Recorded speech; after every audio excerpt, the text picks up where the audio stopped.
How's it going, everybody? Welcome back to the 1IQ Sports Talk YouTube channel. Brendan and Sterling coming at you for Week 3 game predictions. And we are kicking things off with a fairly decent game, if I can get my thing loaded up here. But so our first game of the week happens to be the Green Bay Packers taking on the Cleveland Browns in what is going to be a very lopsided matchup where the Green Bay Packers are minus 7.5 point favorites. I mean, in theory, it's going to be lopsided. The score probably will be, but I mean, we saw the Browns last week against the Ravens, and while the score was one-sided, the Browns stopped the Ravens on a lot of different fronts, and I think we'll see the same. You know, we saw it in Week 1 against the Bengals too. This Browns defense is really good. Yes. Um, so I think this might be one of the first real strong challenges for Jordan Love. So that'll be good for you to watch. Maybe you'll get to see him get banged up a little bit, but it's going to be the Packers winning this game. The Browns just don't have any firepower on offense. Yeah, I look at this game and look at what happened the first two games for the Packers, dismantling Detroit in a way where we saw them in week two look like basically the best team in football when they faced off against the Chicago Bears. And if the Packers did that to the Lions, then that's a big thing. And the Browns, they found a way to lose against Cincinnati. And then they went up against a Super Bowl caliber team in the Ravens and ended up Mhm. losing. So I think this is just one of those games where the Browns they're just a little too on the back foot here, and it's just going to be a little bit too much for them in this game. And so yeah, it's the Green Bay Packers winning. And you know what? I do think the Browns are actually going to cover that 7.5 point spread. I do think that defense is quite good. Yeah, the defense is quite good, so that was a tough one for me too. I think the Browns will keep it close enough to cover the spread. Next game up here on our list is the shocking 2-0 Indianapolis Colts taking on the Tennessee Titans, where the Indianapolis Colts are minus 4.5 point favorites. Yeah, and I mean the Titans, they haven't looked great, but Cam Ward has looked fairly composed for a rookie quarterback. It's been interesting to see.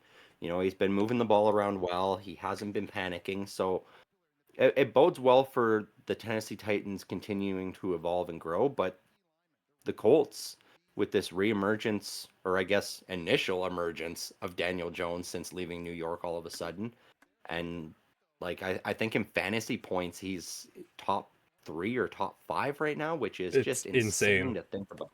You know, there's people making memes and jokes about betting their rent on Daniel Jones to win MVP because of the stats he's putting up right now, which is hilarious. But I do think the Colts are going to win this one. It is a division matchup though, and 4.5 points. I think the Titans will keep it closer.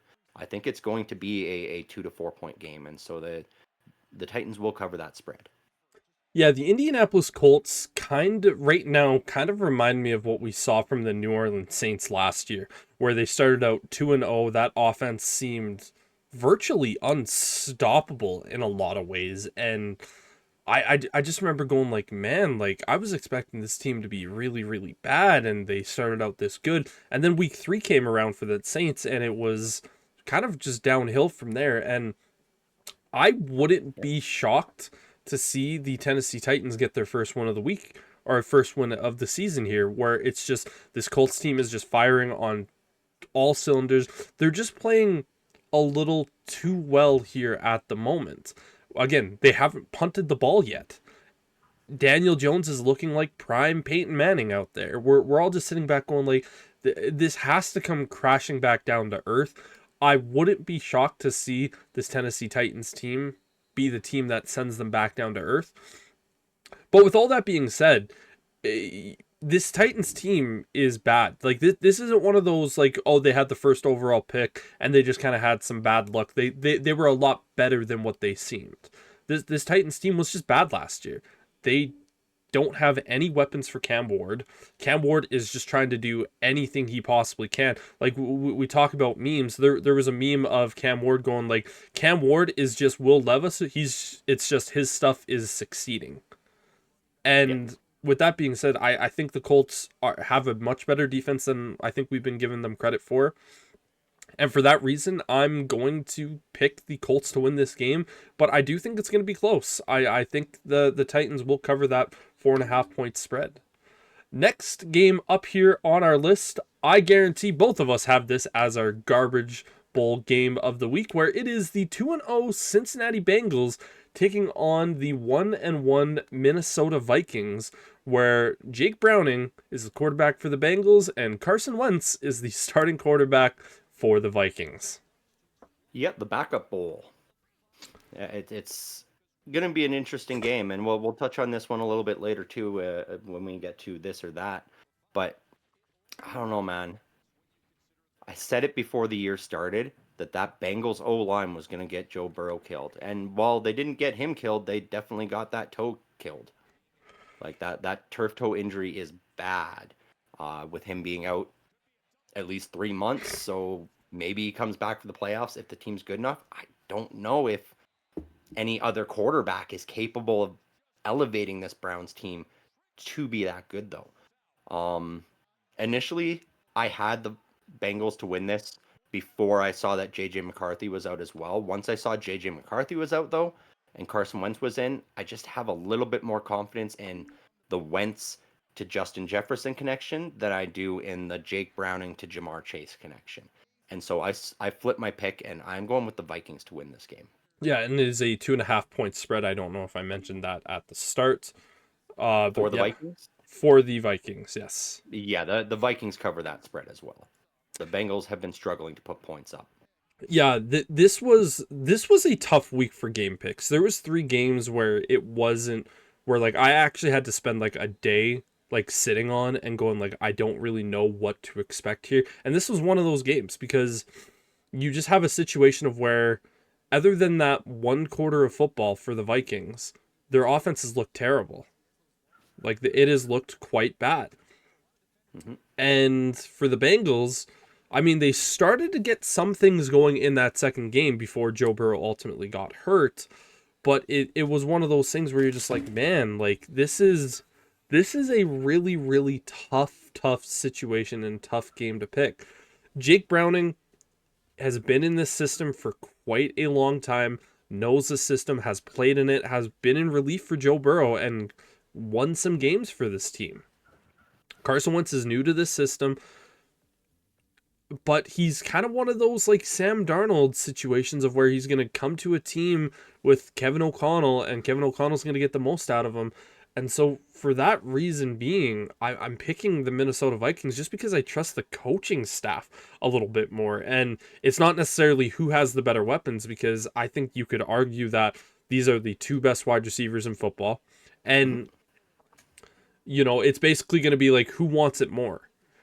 Like I think in this game, depending on who has the better game from the wide receiver standpoint, is going to be the determining factor of who is going to be what we consider the best wide receiver in football. But yeah, like I said, I'm picking the Vikings to win this game. It's just one of those really, really weird, tough games. And yeah, I think the Vikings will cover that 2.5 point spread just because this is just such an unknown game for me though. Yeah. Next game up here on our list is your team's game, the Pittsburgh Steelers, who are minus 1.5 point favorites while they take on the Patriots. Yeah, I don't know, man. I don't know how they're 1.5 point favorites. This was a hard game for me just because if I wasn't a fan of this team, I probably would have picked against them. Like, there's a lot of stats that we'll probably get into during the podcast, so I'm not going to get into a lot of it right here. I'm going to pick the Steelers to win, and I'm going to pick them to cover that spread. Yeah, this was a tough one for me because I have been very critical of this Steelers team, and mostly in the terms of critical for their offense. Going like, I don't think their offense is going to be good enough. Now, against the Seahawks last week, their offense wasn't good enough. But you're not expected to have your offense be clicking for 17 games of the year, especially early in the year. This defense, and you and I talked about this at work this week, 10 weeks in a row for this defense of allowing, what was it, 30 or more points? They've allowed over 300 yards for 10 straight games. They've allowed over 30 points for 10 straight games. And they have not won a game in Foxborough since 2008. Yeah, and it's all of that being said, this team has some major problems. Again, we're going to jump a lot more in depth with this when the podcast comes out on Monday, so check in for that. However, this Patriots team is still not that great of a unit. They have nothing on offense. At least when you went up against the Jets, there was Garrett Wilson, there was Breece Hall. When you went up against the Seahawks, there was Kenneth Walker, Zach Charbonnet. Then you also had Jackson Smith and Jigba. With the Patriots, you look at this offense and go, you have a 33-year-old Stephon Diggs, who frankly probably has bigger things on his mind here at the moment. You have Hunter Henry, who has never really been much more than just like a meh tight end. And then you have a rookie running back in Travion Henderson, who is just still trying to get his feet wet. And for those reasons, I'm going to pick the Steelers to win this game and cover this spread just because I just don't trust this Patriots offense yet. Yeah, and I get that, but they put up 30 plus last week against the Dolphins, and I know the Dolphins are bad, but I worry. If I wasn't a fan of the Steelers, I probably wouldn't have picked them this week. Yeah, it's an incredibly tough pick because of all those factors. But then you just look at the Patriots the way that they've been these last few years, and you're just like, man, like they still have a mountain to climb. Our next game up here on our list is the Los Angeles Rams taking on the Philadelphia Eagles, where the Eagles are minus 3.5-point favorites. Yeah, this will be a good one. This has potential for game of the week in the 11 o'clock window, which is surprising. This could be a preview of the NFC Championship for all we know. You know, we've seen it before. Both these teams are very good. The Rams have a very explosive offense. The Eagles are winning in strange ways. Like Jalen Hurts has more tush pushes this year than he does passes of over 5 yards. 10 yards. No, 5 yards. Is it 5? I thought it was It's 10. 5 yards. I know. I was looking it up this morning. Like that is insane. Like but they're still winning and against good teams like the Chiefs. Yep. You know, and they're gonna have to throw the ball downfield if they want to win this one, though. Yes. The Chiefs don't really have a whole lot of offensive firepower right now. They're in this sort of down year where it could be the start of a down stretch for them. The Rams are not at that point. They've got Matt Stafford. They've got Puka Nakua. You know, they've got Kyron Williams and Blake Corum that are both firing. And it's that defense. We talked about it before the season kicked off. That Rams defense is going to be sneaky good. The Eagles are going to have to throw it downfield if they want to win this game. And I think they'll find a way to do that. The Eagles are at this point right now where I struggle to bet against them, even with the Rams being who they're playing. So I'm going to pick the Eagles, but I think it's going to be close. I think this is going to come down to whichever quarterback or whichever kicker gets the ball last to be able to pick that game winner. And so I think the Eagles are going to win it, but I think it's going to be a very last minute type of win. Yeah, this is a game that if I wasn't working or calling a game, I would be pinpoint watching and be very excited to watch. But I am working, so I'm going to miss it, unfortunately. It's two very good teams. Again, we looked at the playoffs last year, and all the teams that the Eagles ended up playing, the Rams were the best team that they played over that playoffs. And they gave them the hardest matchup. That was the closest game that the Eagles had throughout the entirety of the playoffs last year. This is going to be a really fun matchup to watch. But like yourself, it's hard to pick against the Eagles when they're still this elite team. And sure, we can joke about them not passing the ball past 5 yards. But when you have Saquon Barkley and Jalen Hurts being able to do the things that they do with that O-line the way that they do, it's one of just those things where you're just like, it doesn't really matter. And talked about it last year when the Eagles needed to throw the ball downfield. They were capable of throwing the ball downfield, and for me, that's why I'm picking them to win this game and cover that spread. Next game up here on our list is the New York Jets taking on the Tampa Bay Buccaneers, where the Bucks are -6.5 point favorites. Yeah, and I mean, rightly so. We all saw that epic comeback by Baker Mayfield on Monday Night Football this week to beat the Texans, which one of the best, if not the best, defense in football right now. And sure, they're going up against another decent defense, but nowhere near the caliber of the Texans. And so I think Baker Mayfield's going to come into this pumped up with the adrenaline, with the momentum, and I think they're going to embarrass this Jets defense, that Bucks team. We're going to see a big game from Igbuka, from Evans, from Irving, from Mayfield. The Jets might hang around, but probably not, because Justin Fields was kind of the only thing that was helping that offense move. I don't have a whole lot of faith in Tyrod Taylor. And so I think the Bucks win this, and I think they win it in a blowout. So obviously cover a 6.5 point spread. Yeah, this is the first time that we've actually talked about the Bucks not potentially being in a game where they have to come back. I know when we talked about them week 1 against the Falcons, but that was a game that they had to come back in as well. I agree with you. I don't think the Bucks are going to have to come back and try to chase in this game. I think their offense is just going to be a little bit too much for that Aaron Glenn defense. They're just going to I think they're going to have some struggles out there with the Jets.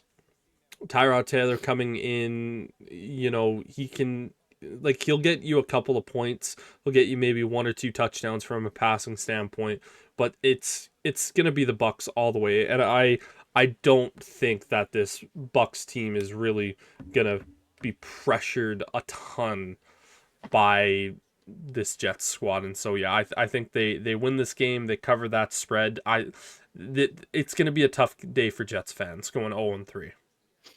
Next game up here on our list is the Las Vegas Raiders taking on the Washington Commanders, where in this game, if I can actually find the spread, the Commanders are -2.5 point favorites, but without Jaden Daniels. Yeah, this was a runner-up for me for Toilet Bowl Game of the Week because without Jaden Daniels, that loses that dynamic feature of the Commanders' offense. And that's not to take away from Marcus Mariota. He has been a mobile quarterback before. He has the ability to move the pocket and extend plays. So I think the Commanders will be able to weather the storm. I wanted to pick the Raiders here with no Jaden Daniels. I really wanted to, but my God, that Raiders offensive line it's like they're looking at the Bengals O-line and going, no, we want to be the worst O-line in football because these guys cannot figure out how to block for what should be a generational running back. They're double teaming guys and leaving others open to blow up holes and blow up lanes, and it's just embarrassing watching this Raiders O-line, and it's frustrating because all these talks now, oh, Genty's a bust, and it's like, no, he's playing behind a horrid offensive line that will not block for him, that will not open up holes for him. So what do you expect? He's getting tackled by his own players on some plays. Like, it's just ridiculous. So with how bad that O-line is, I can't put any belief in this team yet. Until they can figure out a way to block for Ashton Genty and allow him to showcase his talents, I have to go with the Commanders here, and I think they'll cover that spread as well. Yeah, this is a really tough game. If Jaden Daniels was out there, I think this is an easy, just comfortable, like, okay, the Commanders will win this game. But with Jaden Daniels not out there, it's not like this Commanders team is that good. Like, they have some pieces. Terry McLaurin hasn't been good this year. Their running game hasn't been good this year. Injuries. Yes, but throughout the 2 games that we've had, the sample size, it hasn't been good. No. Even Jaden Daniels to this point in this season has not been good. And it's not like this Commanders defense is anything special. Like, I'm just looking at this Commanders team going like, man, Like, you are not a like it really does feel like last year was maybe a little bit more of a flash in the pan as opposed to what this team is expected to be. Mhm. And so there's a lot of concerns that I have with this Commanders team. Now, on the other side with the Raiders, that O-line is terrible. I think that it is a really rough thing for Ashton Genty to deal with. But the weapons are actually surprisingly good for the Raiders. Geno Smith is finding Brock Bowers. I know Brock Bowers was a little bit more pinch hitting last week because he was still kind of dealing with a little bit of an injury. A little banged up, yeah. Jacoby Myers has been phenomenal throughout the first 2 weeks. I could very easily see the Raiders winning this game just looking at that defense of the Commanders and going like, hey, we're just gonna put our throats down and sprinkle in a little bit of that Pete Carroll magic and ultimately come away with a win here. With that being said, there is just something telling me that like it's the Raiders. Like until this team proves to me that they can go out there and beat teams even when they have down players. Like I know Mhm. it's that old phrase, oh, there's a backup quarterback going in for the against the Raiders. The Raiders are going to lose and make that quarterback look elite. And with that reason, I'm sticking with the Commanders. And with it being such a low spread of 2.5, I think they will cover that. Yeah, this could be a sneaky sort of one of those weird kind of get right games where the starting quarterback's not even on the field, but it's almost a benefit for them. The Yeah, fact that the rumor's gone from 4 weeks out to only missing this week for Jaden Daniels, he's going to be on the sideline. Marcus Mariota might be able to do some things and create a vision for Jaden Daniels while he's on the sideline where he starts to see how he's missing Terry McLaurin, yes. where he's missing Debo Samuel, how where Zach Ertz is on the field for him. This could be a strange get right game for the Commanders where it looks ugly this week and then all of a sudden they start clicking when Jaden Daniels comes back. Atlanta Falcons taking on the Carolina Panthers, where the Atlanta Falcons are -5.5 point favorites. The Falcons have been surprising so far this year. They took the Bucks to the limit in week 1 there. Um who was it last week that they were beaten up on? I can't remember. I will look while you continue to. Yeah, but honestly, like this team looks like maybe they're starting to Oh, get the some Vikings. together. The Vikings, that's what it was. It was that horrible JJ McCarthy game where he got hurt. Um, the Falcons defense looks better than we thought it was going to be. Michael Penix has been serviceable. He's had a connection with Kyle Pitts at the very least. Bijan Robinson has been looking good. It's this Falcons team. We said they were going to be the only one that could potentially give the Bucks a run, and it looks like they are building up enough momentum to legitimately give them that challenge. Um, this should be a practice game for them. The Panthers have been bad. They're still nothing special, and I think they'll remain that way. I think the Falcons have themselves a day here. I think we see Michael Penix and Kyle Pitts have big numbers against this Swiss cheese defense in Carolina. It'll be a good day for the Falcons, I think. Falcons will win this, and even at a 5.5 point spread, being a division matchup, usually I won't go beyond a 4 point spread in a division matchup. I think the Falcons cover this spread though, because the Panthers are bad.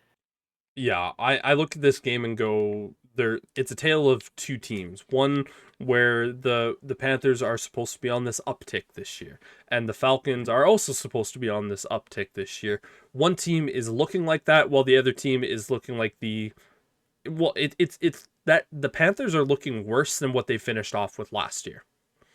Like there, I know a lot of people were saying like, oh, this Panthers team, they actually finished off really strong, and Bryce Young was looking like this, and I was one of the like, I felt like I was one of the only people sitting back going like, I know like the eye test is very important in football, and we shouldn't base things off of stats, but Bryce Young's stats weren't that good, and his team still wasn't winning games.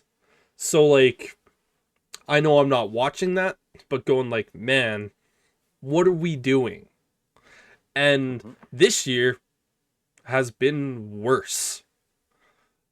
Panthers are, I don't know how to say it properly here, but the Falcons are going to win this game. They're going to cover this spread. You put it best. It's just going to be like child's play. Yeah. Yep. The only bright spot I have seen on that Panthers team at this point is Jatavian Sanders, their tight end.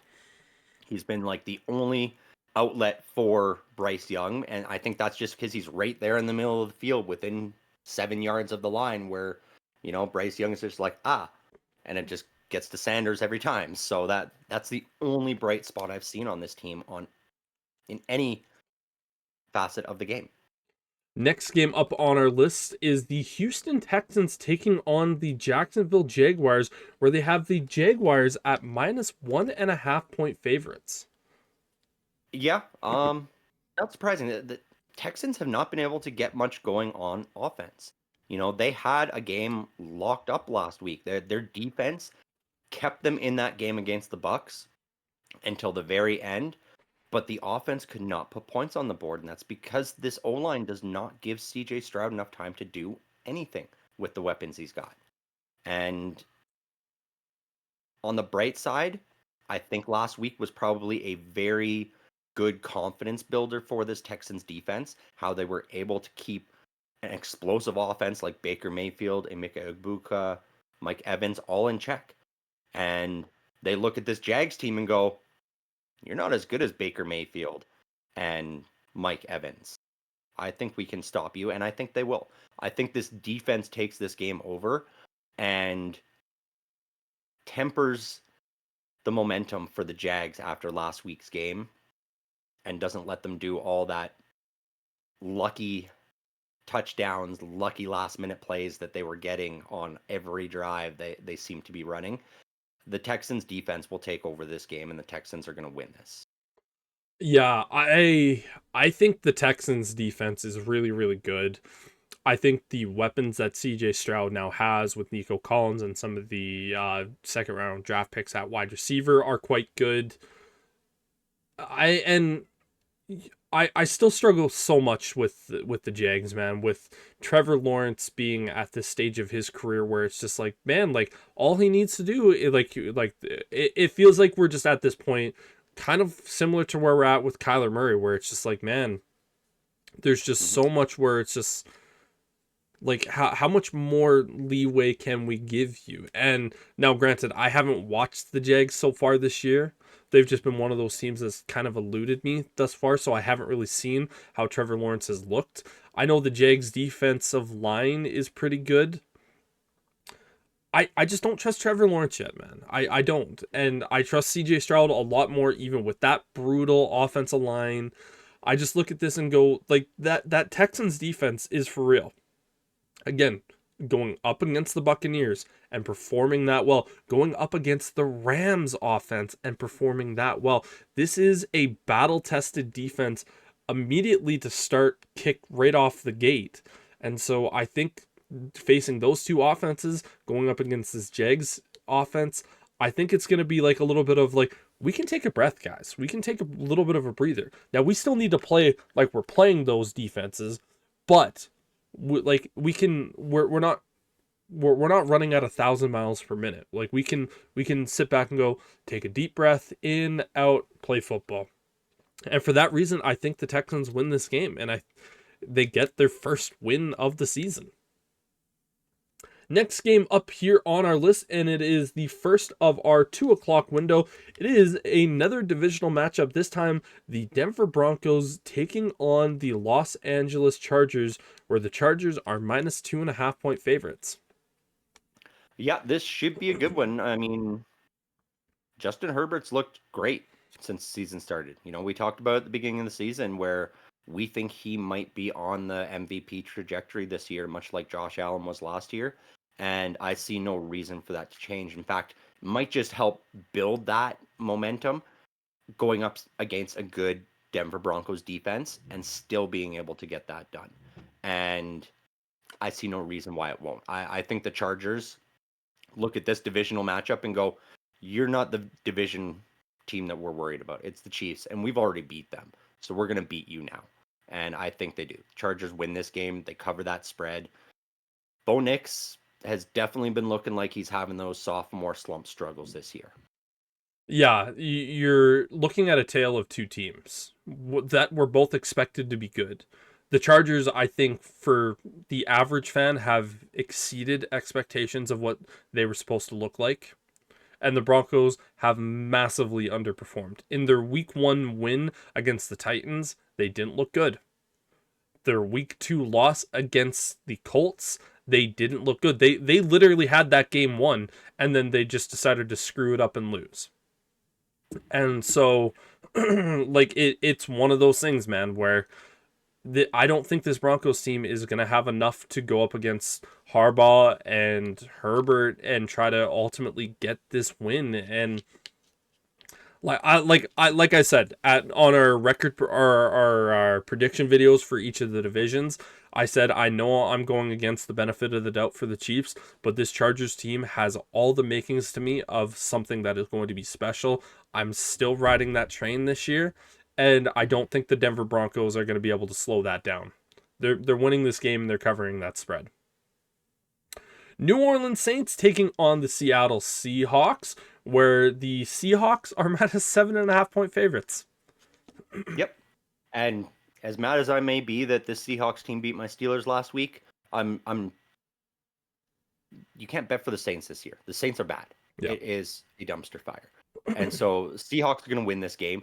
I believe they're at home too, so they get to go back home after a big win in Pittsburgh, where it's hard to go there and win. And so they're going to have a lot of momentum on their side. I think they're just going to demolish this Saints team. I think they win, and I think they cover a 7.5 point spread as well. Yeah, Seahawks at home facing off against the Saints. Zach Charbonnet is out for this game, and so it's going to be the Kenneth Walker show. But it's one of those things where you look at what he showed last week against the Steelers. He's going to be looking at this Saints team going just with a hungry eyes, going like, I'm about to have a day. And then Sam Darnold is doing exactly what he needs to do, just being efficient with the ball and not doing things that are dumb. So yeah, Saints are going to lose this game to the Seahawks, and I do think the Seahawks are going to ultimately cover that spread. Next up is my team's football game of the week, where we have the Dallas Cowboys taking on my Chicago Bears, where the Cowboys are minus 1.5 point favorites. That's a little surprising they gave it such a small spread, considering, how many points the Cowboys have been able to score compared to how many points the Bears have been able to score. I don't know, man. There's something about this Bears team. They just look bad. It has not been good. And granted that the Cowboys, it's not been great. The Cowboys are like one really good edge rusher away from being a contender. If only they had like an elite edge rusher on that defense, they would be so good. But they don't. And so they let the Giants almost beat them in a shootout last week. The Giants. I don't know. This defense of the Cowboys is going to make the Bears offense look better than it is, I think.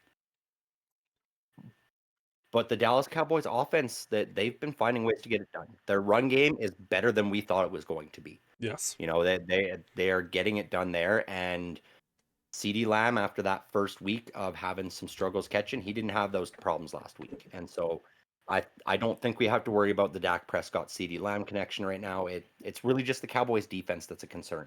And going up against a lackluster offense, without Rome Odunze, the Bears wouldn't have scored anything last week. And so it's very concerning for me what's going on in Chicago. I know it's only year one with Ben Johnson, so we got to temper that and take it slow. But as of right now, I don't see the Bears beating the Cowboys. I think the Cowboys win this game. And with such a small spread, they're going to cover the spread as well. Yeah, this is one of those games where I say pound the over, because you have two defenses right now that can't stop anything. Again, you had the Eagles basically just doing whatever they wanted to on offense when they chose to do things on offense. And then the Giants of all teams who have nothing at in terms of weapons other than Malik Neighbors. You allowed them to do that. I think Ben Johnson is looking at both of those two films and going like, okay, this is how we're going to beat this Matt Eberflus defense. Mhm. And it is going to be that. It is the Bears looking at this going, we're going up against our former head coach, especially the guys on offense, where it's going to be, we're not only just going to beat up on your defense, we're going to beat the shit out of your team. But on the opposite side, the Bears defense, they're missing Kyler Gordon again this week. Jalen Johnson's done for the year. TJ Edwards is likely out. And so you're looking at Tyreek Stevenson going like, "Hey buddy, we drafted you in the second round a couple years ago, and in your rookie season, you had the makings of someone who looked like he could be a number one corner in this league. It is properly time to prove it." And again, I've been saying it for a while. I think this Bears defensive line is horrible.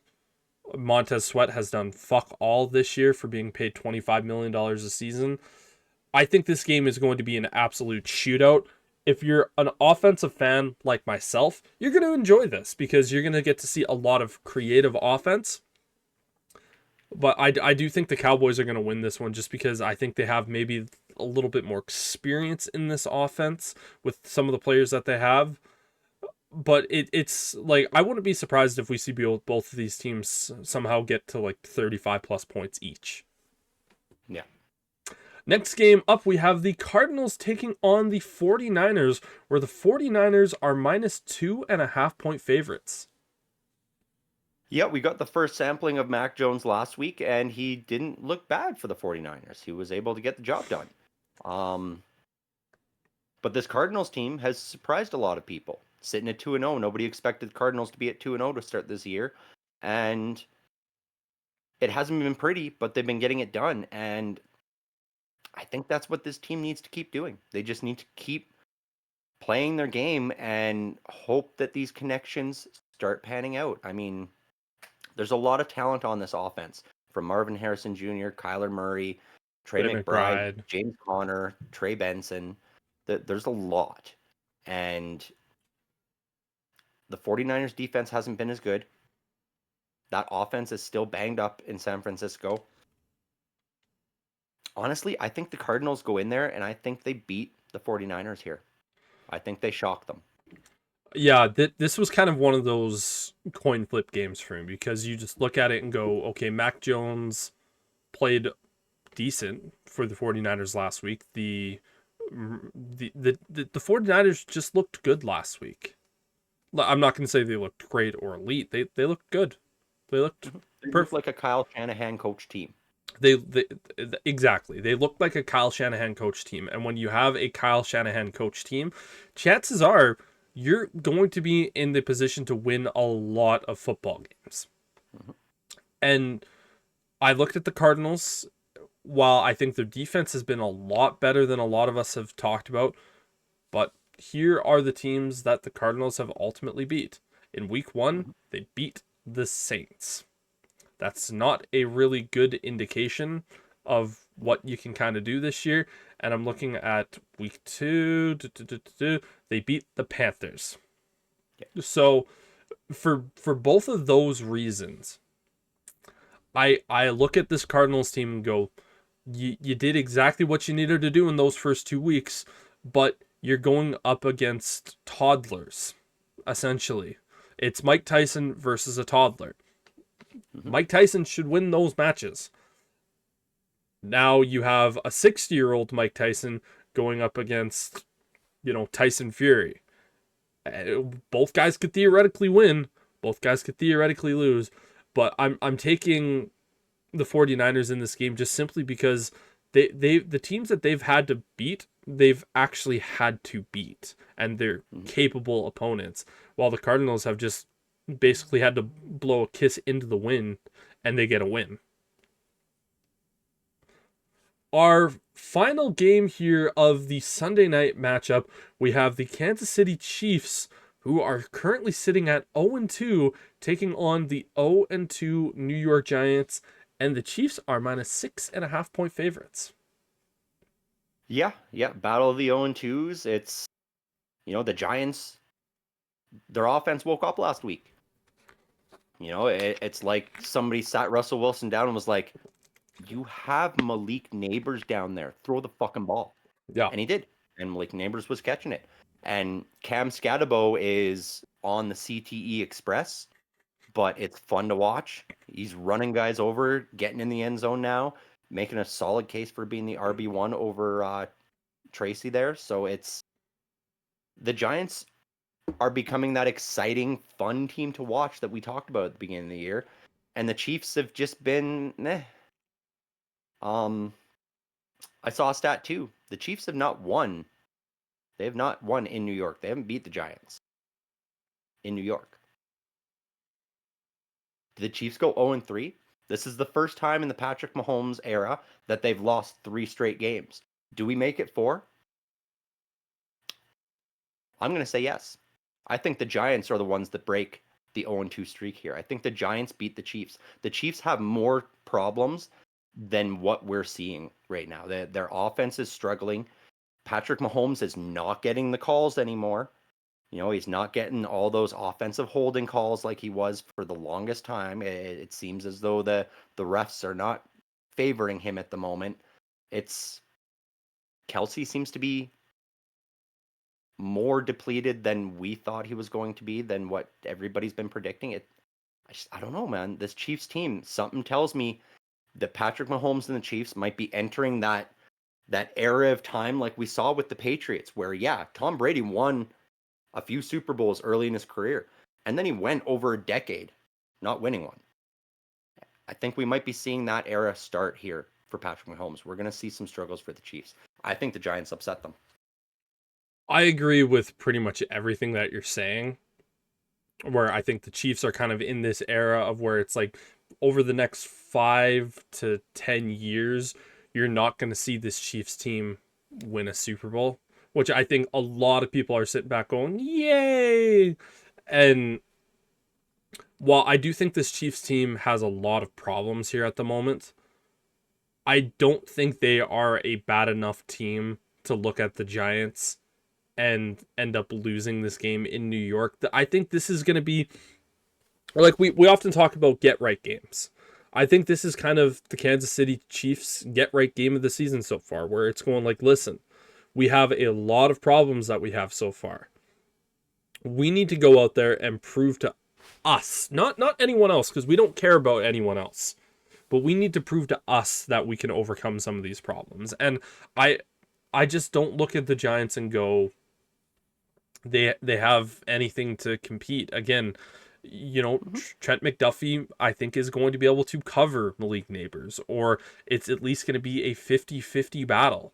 And I just it's hard to go against the Chiefs still with Andy Reid, still with Patrick Mahomes. Mhm. And for those reasons, now I will say this, on Sunday Night Football, if the Chiefs lose to the Giants, there's a lot different conversations that are going to be had moving forward. I'm not there yet. The Chiefs lost to the Chargers, and then they lost to, who did they lose The to? Eagles. The Eagles. So Yeah, I get that. it's not like we're talking about them like where it's like, oh, the Chiefs ended up losing to the Bears in week 1, and then in week 2 Mhm. they ended up losing to the Vikings in week 2, where it's Yeah, like these are kind of like middle of the pack teams, maybe a little bit low. These are 2 Super Bowl teams that they lost to and they competed with. The yeah, Giants are not 100%. that. No, and don't get me wrong. I don't think the Chiefs are so bad that the Giants win. I just think you said get right, and they're going to be so focused on us. This is about us. I don't know if they're going to be able to do that. I think they're going to be focusing on Baltimore. That's the problem. They're going to be Maybe. looking ahead because they lost to the Chargers already. They lost to the Eagles already. They're going to be looking at week 4 going, we got to play the Ravens. We have to beat the Ravens. And I just worry that maybe they're not quite in it in New York, and New York pulls that upset. Yeah, That's why I just went that way. I don't think the Giants are better than the Chiefs. I just think the Chiefs, that they're making mistakes, and I think this is yet another week of a mistake where they overlook the Giants to concern themselves with the Ravens next week, and they end up going 0-3. it's going to be really interesting to see, and that's going to be something that we're going to talk about for sure on next week. But Hmm. for our Monday night matchup, we have the Detroit Lions going to the Baltimore Ravens, where the Ravens are -4.5 point favorites. Yeah, this was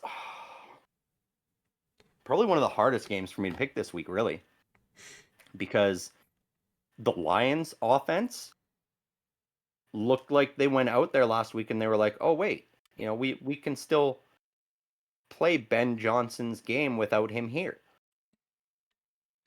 Granted, it was a very emotional game being up against the Bears, and so they wanted to embarrass Ben Johnson, as we saw, where there were a few times where it was, yeah, you should just, we're winning by a lot. We can throw the backups in. We don't need to go for it.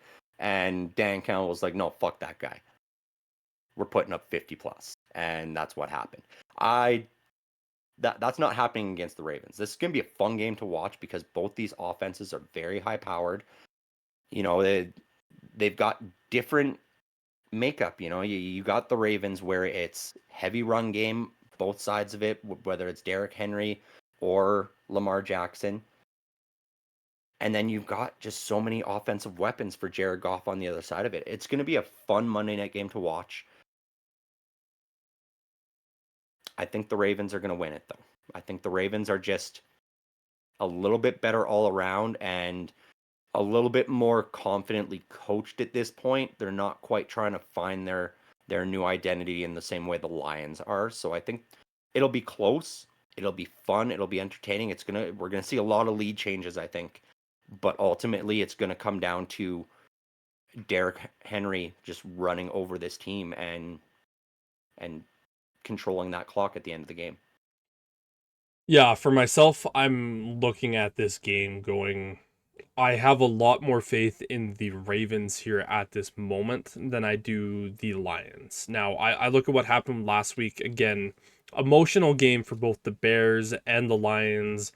And I think it's a situation of where the Lions just took advantage of the Bears being a bad defense here at the moment with the players that they had on the field, but also having three crucial guys be injured for majority of that game. And they were just allowed to kind of just basically just have this explosion of emotion going out there. Again, seeing their former offense coordinator who they loved on the opposite sidelines feeling like they've been betrayed almost, like, hey, you went to the rival here, you went to the enemy. And so I think that was a little bit more of what that was. I think you're going to see this Lions offense come a little bit more back down to earth against this Ravens team. I think the Ravens defense, they're really they're I think they're better than what we're giving them credit to. Again, in week 1, that was the Bills and Josh Allen. Like that's Mm-hmm. there's a reason Josh Allen won the MVP award last year. I do think the Ravens are going to win this game. I do think they're going to cover this spread. I think this is going to be a much more comfortable win for this Ravens team than some people give them or expect. Because again, it's not like the Lions are at home for this one. They're traveling to Baltimore, so that's not going to be an easy place to play. And I think I do think the Ravens are going to walk away with this one and win it fairly comfortably. But that That's is our game predictions of the week. Make sure to tune in for the podcast and every week for our game predictions. For Sterling, I'm Brendan saying peace.